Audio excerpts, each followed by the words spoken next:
አይ ሉሊት መጨረሻሽ ይሄ ይሁን። በያፌት እጅ ዛሬ ተገላለች። ይህን ደግሞ የእጇና ያገኘችው እስከ ዛሬ ድረስ አብራ ህገ ወጥ ነገር ስትሰራ አለቃዋ ማን እንደሆነ እንኳን አታውቅም።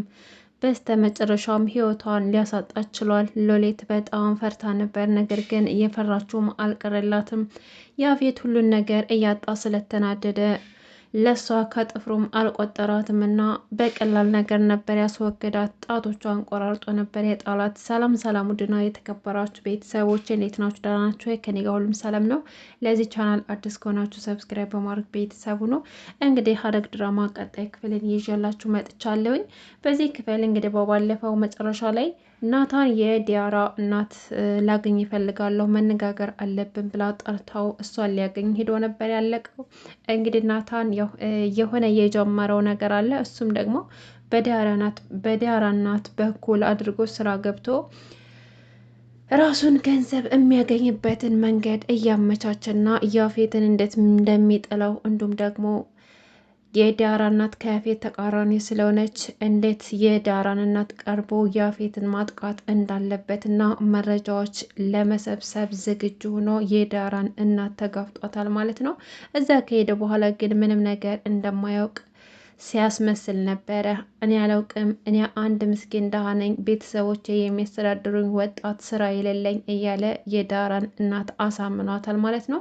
የዳራ እናት ደግሞ ያ ወንጀለኛ ስለሆነችና የምትሰራው ስራ ይሄ ቢዝነስ ስትሰራ ከብዙ ሰዎች ጋር ስለምትጋጭ ያን ነገር በልጇ ዙሪያ ያለው ማን ነው ብላ ናታን ማን ነው ብላ ልታጣራ ነበር። ነገር ግን እሱ ምንም ነገር ሳያስነቃ ምንም ነገር የማያውቅ የዋህ እንደሆነ አሳይቷት በቃ አሁን ወደ መጣበት ሄድ፣ ይህን ነገር ግን ልጄ ዲያራ እንድታውቅ አልፈልግም ብላ ትልከዋለች። ናታንም እንግዲህ ደስ ብሎት በፈገግታ ከቤቷ እየተንሸዋከከ ይወጣል። ከዛም በኋላ ደውሎ ጠርጥራኛለች መሰለኝ እያለም ደውሎ ተናገረ። እንግዲህ ናታን እየጀመረው ነገር አለ። ያፌት ደግሞ እያንዳንዱ ነገሮቹ ሲሰራቸው የነበሩት ቢያንስ በቀን ከ5 ሚሊዮን ብር በላይ ኪሳራ እየደረሰበትና በድብቅ የሚሰራቸው ነገሮች ሁሉ እየከሸፉበት ይገኛሉ። በዚህ ሁኔታ ደግሞ ሉሊትን ሊገላት ይፈልጋል። ምክንያቱም አንቺ ነሽ እንደዚህ ያደረግሽው፣ ስራዬን ያበላሸሽው አንቺ ነሽ በሚል ምክንያት ሉሊትን ሊገላት ወስኗል ማለት ነው። እና ታሪኩም እንግዲህ በያፌት ትዕዛዝ ሉሊትን እያፈላለጋትና እያስፈራራት ይገኛል። እሷ ግን ከቤት በፍጹም አልወጣም ብላ እዛው ማጀት ለማጀት ስትሄድ ነበር። በጣም ፈርታ ነበር ሉሊት ስራዋንም ስለምታውቅ። ቆይን የምላድርግ እኔ አንድ ሰው የሚከላከልላት ሰው የላትም ብለው ነው አይደለ? እዚህ ቤት ያሉ ሰዎች እንደሆኑ ሰይጣን ናቸው። እሺ ቆይ አሁን ማን ነው ለእኔ የሚያዝንልኝ? ለምንድን ነው የማይተውኝ? እኔ የምላድርግ እያለች ሎሌት ስትናዘዝ ነበር። ነገር ግን እስከ ዛሬ የሰራቻቸው ግፎች ዛሬ ዋጋ ሊያስከፍሏቸው በያፌት በኩል መጥተዋል ማለት ነው። እሷ ሴቱና ሴቶችን ስታሰቃይ ነበር ከያፌት ጋር ሆና። ቢያንስ እንኳን አለቃዋ ማን እንደሆነ እስካሁን ድረስ አታውቅም ማለት ነው። ቢኒያም ደግሞ በያፌት ላይ ትልቅ ወንጀል ስለያዘበት ትልቅ መረጃ ስለያዘበት ክስ አቅርቦበት ያም ክስ ደግሞ ከግብ እየደረሰለትና ያፌት በቅርብ ቀን ወደ እስር ቤት እንደሚወረወርና የእጁን የሚያገኝበት ቀን ቅርብ እየሆነ ነው። ገኒም ደግሞ እንግዲህ ከናፌት ቤት ፊት ለፊት ላይ ጉሊት ሰርታ እየሸጠች ትገኛለች። ይሄ ደግሞ እውነት ገነት ገንዘብ ለማግኘት ብላ ሳይሆን ኤፍራታ ከቤት ስትወጣና ስትገባ ለማየትና የልጇን ደህንነት ለማጣራት ነው። እና ዛሬም አግኝታት ነበረ። ከጽ ጋር ተዳውላ ላወራሽ ፈልጋለሁ ብላት የሆነ ቦታ ተቀጣጥረው ልታወራት ስትሄድ ገነት ኤፉዬ እያለ ተጠራትና ታስቆማታለች። አንቺ ደግሞ እዚህ ምን እየሰራች ነው አለቻት። እኔ እኮ እዚህ ትንሽ ጉሊት ነገር ጀምሬ ነው አለቻት። እንዴት በዚህ በጠራራ ፀሐይ እዚህ ትሰሪያለች? ደግሞ እዚህ ለምንድን ነው ምሳሌው ብላ ስጠይቃት እኔማ እኮ ከሚደብረኝ ብዬ ነው፣ በዛውም ደግሞ አንቺን አይሻለሁ ብዬ ነው። እና እንዴት ነሽ? ምን ሆነሽ ነው እየተካለብሽ የወጣሹ? እያሌ ስጠይቃት ኤፍራታ ግን ልታናግራት ፈቃደኛ አልነበረችም። በቃ ሌላ ጊዜ እናወራለን፣ አሁን የምሄድበት አስቸኳይ ነገር አለብኝ ብላ ትታት ትሄዳለች። ገነትም ደግሞ ያው የእናት አንጀት ስለሆነ የልጇ ራሷን መጣሏና ሰውነቷ መክሳቱን ስታይ ወይኔ ልጄ ደግሞ እንዴት ነው የከሳሹ? ደግሞስ ምንድን ነው እንደዚህ የሚያቻኩልሽ ነገር? ምን አጋጥሞሽ ይሆን እያለች ገነት ትጨነቃለች ማለት ነው።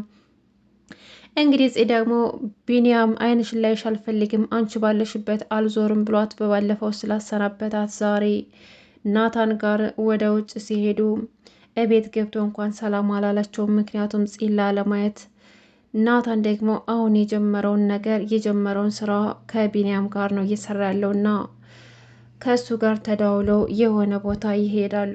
ነገር ግን እንዴት ነው ቤት ያልገባው? እኔ መጥቶ ሰላም ላለ ማለት ነው አይደለ? አይኔን ላለ ማየት ነው አይደል? እያለችም ስትናደር ነበረ።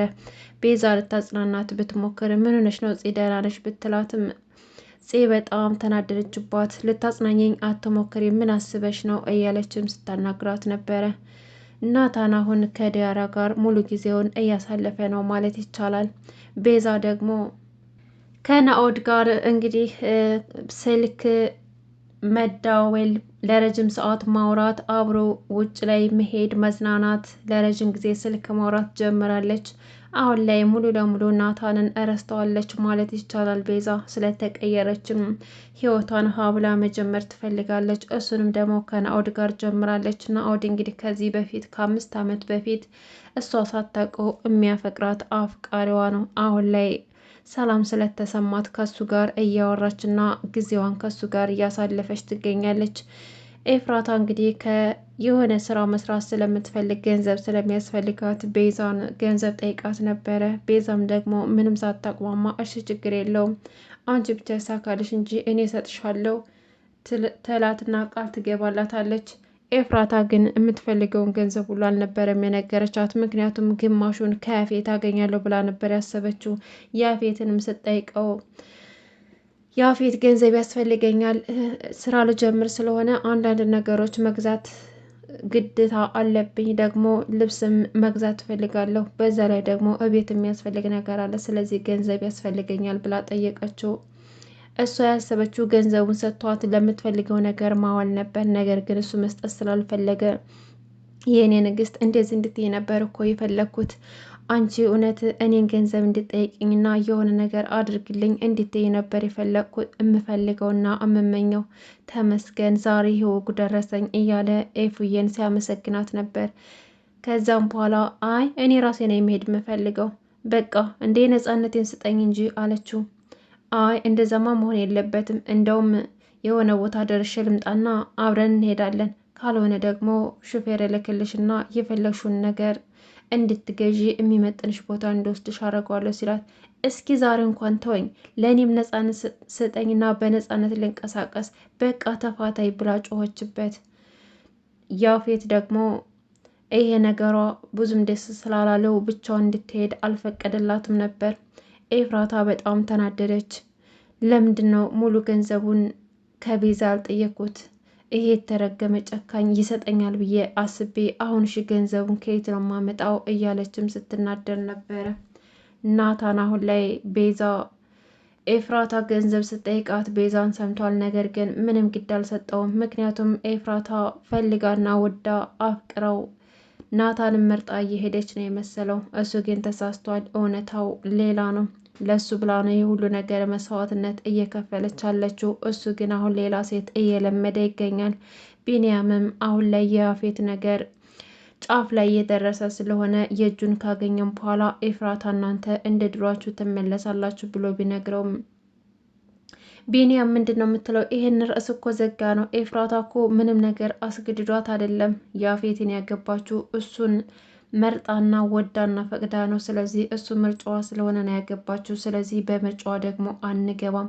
አንተ እንዴት ነው የምታስበው? ምን ነው ተገዳ ነው እንደሚመስልህ ይለዋል። ቢንያምም ደግሞ ያለውን ነገር ሊያስረዳው ይሞክራል። ኤፍራታ በምንም ተአምር እዚህ ይህን ጨካኝና አረመኔ ሰውዬ ልታፈቅረውና ልትወደው እንደማትችልና የሆነ አስገዳጅ ነገር እንዳለ ከጀርባው ይነግረዋል። እሱ ግን ሊያምነው አልቻለም። ምክንያቱም ኤፍራታ ወዳና ፈቅዳ ያደረገችው ነገር ነው የሚመስለው። በስተ መጨረሻም እንግዲህ ሎሌት እየሰራችው ስራ ዋጋ ሊያስከፍላት ተዘጋጅቷል። ያፌት እሷን ሊገላት ወስኗል። ምክንያቱም ከዚህ በላይ ብዙ ነገሮችን እያበላሸችበት ስለሆነ የእሷ መኖር ለሱ ምንም ጥቅም ስለማይኖረው ያለው አማራጭ ሉሊትን ማስወገድ ወይም ደግሞ መግደል ነበር። እንደምንም ብሎ በታሪኩ በኩል እንዲጠራት አድርጎ እንዳስወግዷት አድርጓል ማለት ነው። እንግዲህ ቤዛ ግቢ ውስጥ ስልክ እያወራች በር በኃይለኛው ይቆረቆራል።